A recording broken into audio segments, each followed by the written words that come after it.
The key driver of muscle growth is mechanical tension. So in order to create a lot of mechanical tension, you need to take sets in close proximity to failure. Now, Henneman's principle states that you recruit motor units from smallest to largest.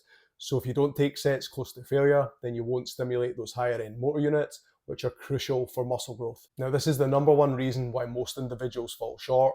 They don't bring enough intensity to their work sets to achieve the results that they want. Most individuals significantly underestimate how close they are to failure. Exercise selection, technique, volume, frequency are all important training variables, and people do make mistakes here as well. However, if someone is training close to failure and they're progressing the loads over time, then they're far more likely to achieve their muscle building goals, despite the other things not being optimal. However, the opposite isn't true. You can have the most well-designed training program in the world. However, if you don't bring the intensity to your work sets, you're not going to get the adaptations that you desire. Now, if you're new to lifting, I think a single progression model is an excellent starting point.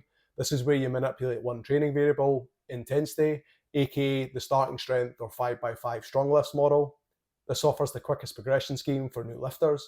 Anchor sets can also be a great training tool for beginners, as it allows them to estimate reps in reserve a lot better. It also gives them a sense of effort and intensity on each of their working sets. In this example, I'm using the dumbbell overhead press. If I was coaching this athlete, I would get them to shout out when they think they have 2 reps in the tank, and then I'd get them to continue to technical failure. So let's say they say here that the athlete thinks they have 2 reps in reserve. If they're pretty accurate, they'll get another 2, maybe 3 reps, which is spot on.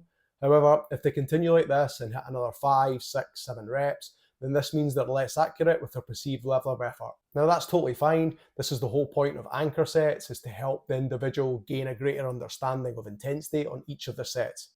Now I will say for the record, you're probably better starting anchor sets using exercises that require less technical competency, such as isolation exercises, before expanding.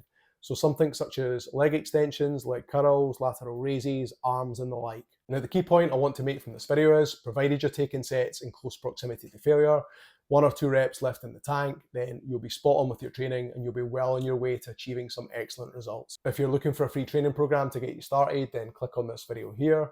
If you have any questions on today's video, fire a comment below. Thanks for watching.